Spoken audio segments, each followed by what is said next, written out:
Cries a lot, does he? Hammersmith asked. Well, he's got a lot to cry about, I'd say. Considering what he did.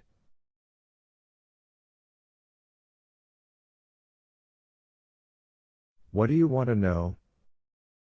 Anything you can tell me. I've read your newspaper stories, so I guess what I want is anything that wasn't in them.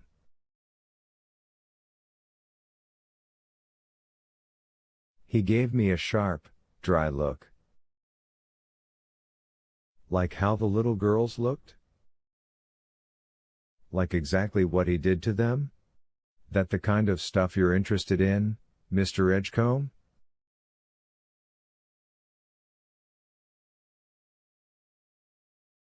No, I said, keeping my voice mild. It's not the Dederick girls I'm interested in, sir. Poor little mites are dead. But Coffee's not yet, and I'm curious about him. All right, he said. Pull up a chair and sit, Mr. Edgecombe. You'll forgive me if I sounded a little sharp just now, but I get to see plenty of vultures in my line of work.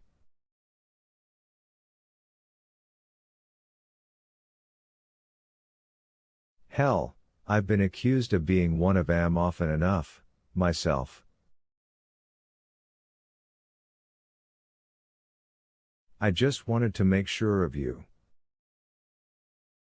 And are you? Sure enough, I guess, he said, sounding almost indifferent.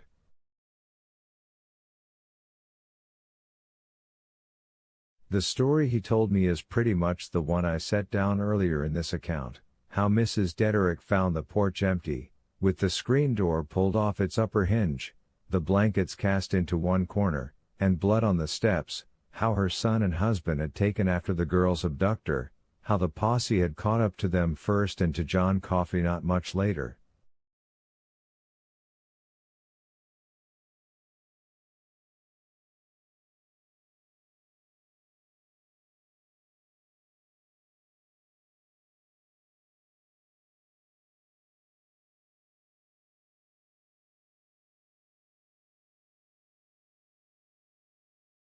How Coffey had been sitting on the riverbank and wailing, with the bodies curled in his massive arms like big dolls.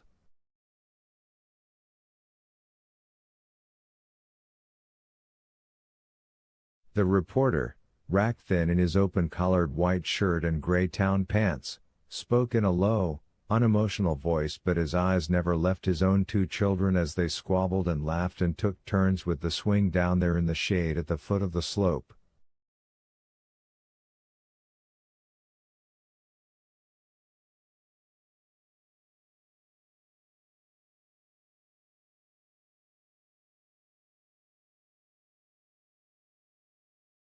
Sometime in the middle of the story, Mrs. Hammersmith came back with a bottle of homemade root beer, cold and strong and delicious.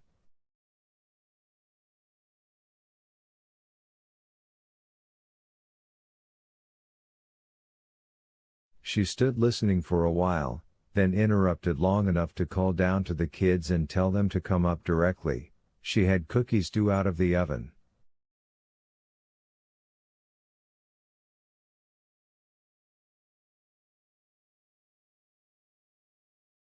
We will, Mama, called a little girl's voice, and the woman went back inside again.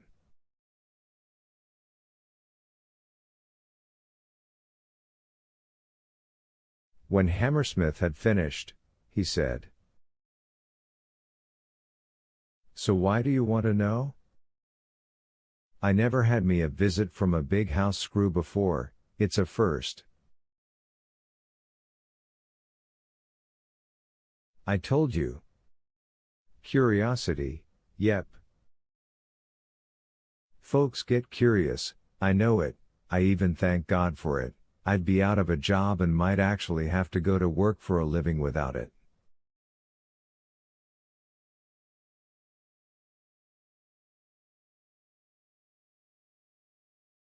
But 50 miles is a long way to come to satisfy simple curiosity, especially when the last 20 is over bad roads.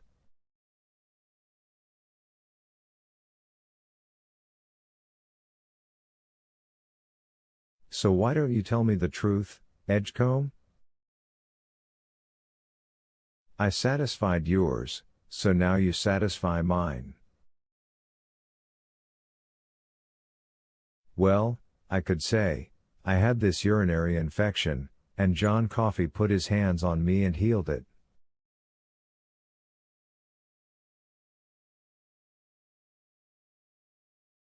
The man who raped and murdered those 2 little girls did that. So I wondered about him, of course, anyone would. I even wondered if maybe Homer Cribbus and Deputy Rob McGee didn't maybe collar the wrong man.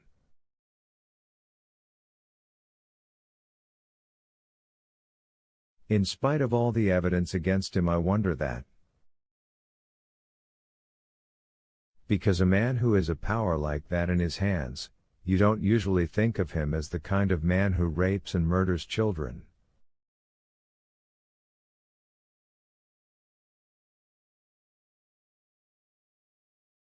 No, maybe that wouldn't do. There are 2 things I've wondered about, I said. The first is if he ever did anything like that before. Hammersmith turned to me, his eyes suddenly sharp and bright with interest, and I saw he was a smart fellow.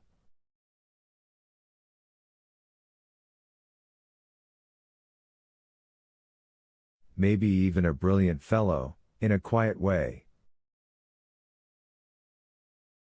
Why? He asked. What do you know, Edgecombe? What has he said? Nothing. But a man who does this sort of thing once has usually done it before. They get a taste for it. Yes, he said.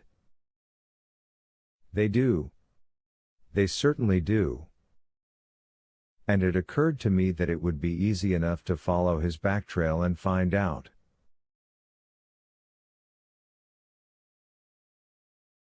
A man his size, and a Negro to boot, can't be that hard to trace.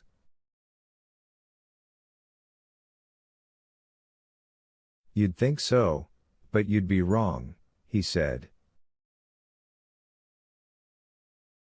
In Coffey's case, anyhow. I know. You tried?